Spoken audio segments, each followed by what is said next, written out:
Olá, seja bem-vindo à nossa Escola de Profeta Rema 2.0. E hoje nós estaremos estudando um pouco mais sobre a vida de Davi. Davi, o maior rei de toda a história da Bíblia, o rei que fez uma grande diferença, mudou muitas coisas, né? Então nós vamos dar uma esmiuçada, mais detalhada, não quando Davi está no pasto, não quando Davi ele está ali lutando com o gigante, mas quando Davi se torna rei. E o que aconteceu com seus filhos? Quantos filhos teve Davi? E o que destino levou esses filhos dele? Ok? Vamos dar uma esmiuçada, vamos dar uma olhadinha com mais calma, vamos dar uma olhada a respeito desses filhos de Davi, tá ok? Vamos lá, se você ainda não é inscrito no nosso canal, se inscreva e muito obrigado por você ter chegado até aqui e vamos dando continuidade ao nosso estudo. Davi, ele vai ter 4 filhos, esses filhos a qual, desses 4, na verdade, morrem. Mas resumindo tudo, na verdade, homens, filho homem, ele vai ter 5. Mas 4 deles morrem. Dele já, lembrando que Davi foi um dos maiores homens da Bíblia. A sua casa, ou seja, foi completamente algo que nos ensina a parar um pouco para meditar sobre a casa de Davi. Davi, um dos maiores reis, ou seja, um dos maiores homens também da Bíblia, mas sua casa viveu uma crise profunda. Mas por que a casa de um grande rei como Davi vai viver uma crise profunda? Nós vamos mergulhar um pouco mais, nós estaremos olhando um pouco mais para dentro dessa situação. Depois do pecado com Betseba e o assassinato de Urias, Deus disse a Davi: a espada jamais se apartará da tua casa. Isso aí está registrado em 2 Reis, capítulo 12, em diante. Quando Davi peca com Betseba, na verdade, Davi, ele não comete adultério com Betseba. Por quê? Adultério é para quem é casado. Lembrando que Davi é rei. Mas, segundo o costume judaico da época, qualquer homem que fosse para a guerra, ele teria que dar a carta de divórcio. Então isso fica bem claro. Ele não adulterou. Com muita calma com isso. Muitos pregadores, muitos estudos, vai dizer que ele realmente pecou ato de adultério. Não é ato de adultério. Porque até então ele é rei, pode escolher quem ele quiser. Ele conhece a lei. Só que a lei vai dizer, se o homem fosse para a guerra, ele tinha que dar a carta de divórcio. Então Betseba, ela tinha a carta de divórcio. Então não é um pecado de adultério. Vamos com calma e olhar mais a palavra. A palavra espada significa juízo contínuo, não apenas um ato único. Assim, a consequência foi dentro da própria família. 4 filhos morreram de forma trágica. Por que Deus vai punir Davi? Por que Deus ele não pune Betseba, mas ele pune Davi? Nós vamos olhar mais profundamente a respeito disso. Ele vai ter 4 filhos e esses 4 filhos dele vão morrer. E vão morrer de forma trágica. O filho de Davi com Betseba não é nomeado no texto, mas nós temos Amon, nós temos Absalão, nós temos Adonias. Vamos entender cada um no contexto e ensinamento teológico. Vamos dar uma olhadinha com mais calma no primeiro filho com Betseba. Morreu por consequência do pecado.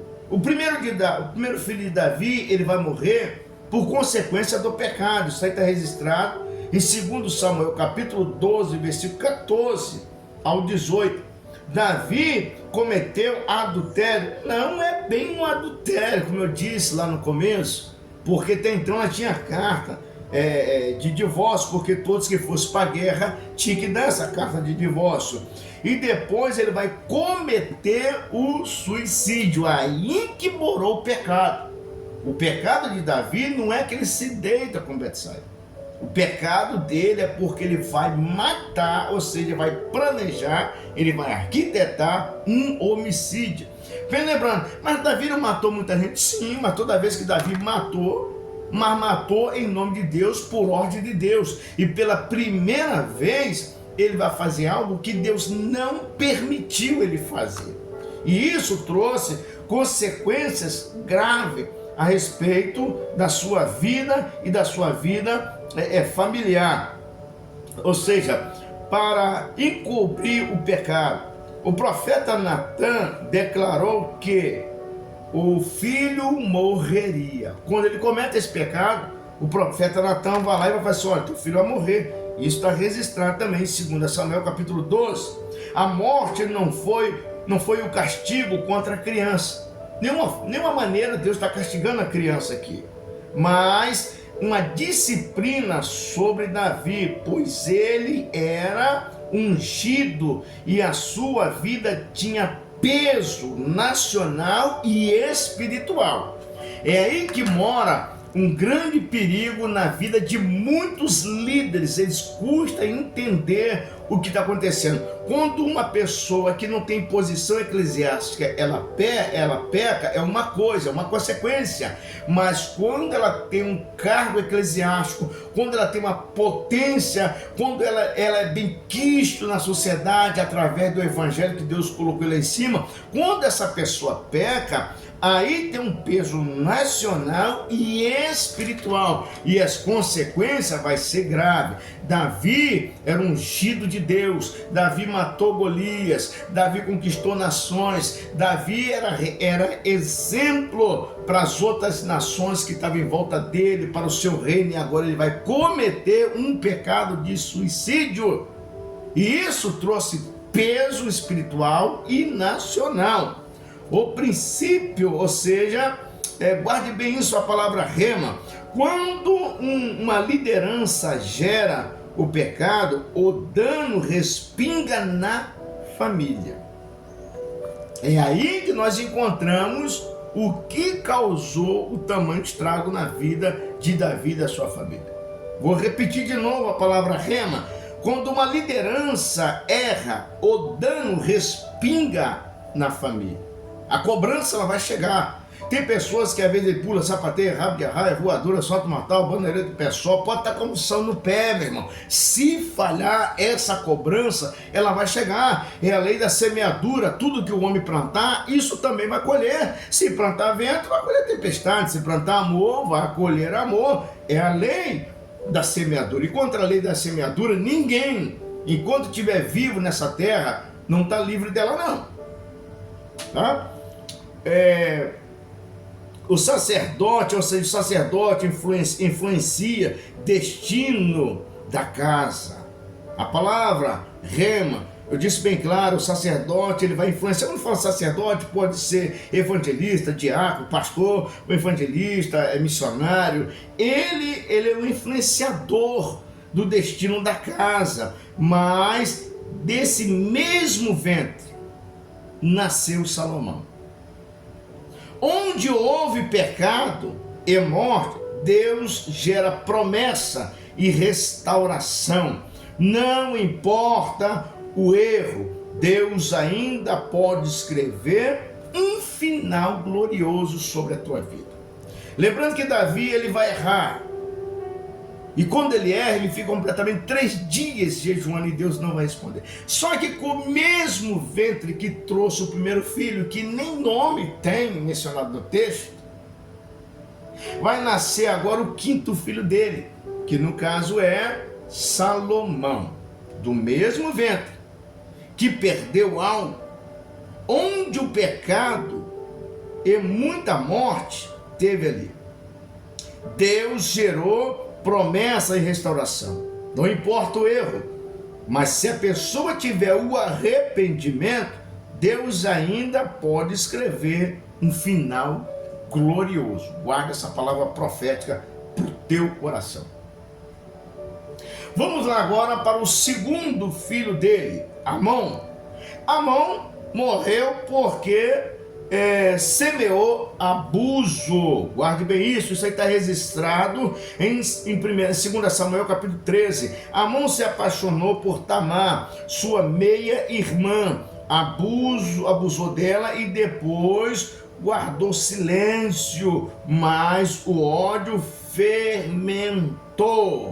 Lembrando disso, Amon, ele vai fingir que ama a própria minha irmã e com isso vai estrupar ela. Nós conhecemos, porque a Bíblia não vai esconder isso, e simplesmente ele guardou, ficou caladinho dentro do silêncio, mas o ódio fermentou. O ódio de quem? O ódio de Absalão, que no caso é a irmã de Tamar. E isso só foi gerando, só foi angustiando. E esse ódio, ele foi fermentando. Quantas pessoas não vivem dessa forma? Como Amon, prejudicando aqui, prejudicando ali, semeando abuso o tempo todo, e achando que está passando despercebido. Tu está semeando ódio, esse ódio vai fermentando e uma hora ele vai vir à tona, quer ver? 2 anos depois, Absalão mata Amon. Está registrado em 2 Samuel capítulo 13, no versículo 28 a 29. Guarda aí a palavra rema para o teu coração. O pecado sexual sempre destrói relacionamentos e família. Agora vai vir a pancada, mas é para doer mesmo. O pecado sexual sempre vai destruir o relacionamento familiar. Pode viver no abuso do pecado sexual escondido, no silêncio, mas isso está se virando ódio, isso está se fermentando, e uma hora isso vai vir à tona. E quando vem à tona, todo relacionamento da família é destruída. E quem destruiu não foi Tamar, foi Amon. Guarde bem isso. Quando a casa perde o controle do sentimento, o amor vira violência. Não permita que feridas antigas criem monstros internos de você. Vou repetir a palavra profética. Quando o pecado, quando a casa perde o controle do sentimento, o amor vira violência. Não permite que feridas antigas vire monstro dentro de você. Tem coisas que o arrependimento ainda tem cura. Tem coisas que é melhor obedecer do que sacrificar. Tem algo que as pessoas custam entender. São filhos de um rei, um dos maiores reis da Bíblia, são príncipe. E achavam que estava por cima de tudo, que poderia cometer abuso, e esses abusos não teriam limite. Todos os abusos sexuais, todos os abusos diante de Deus têm limite. E uma hora essa conta chega, e a conta chegou por completo.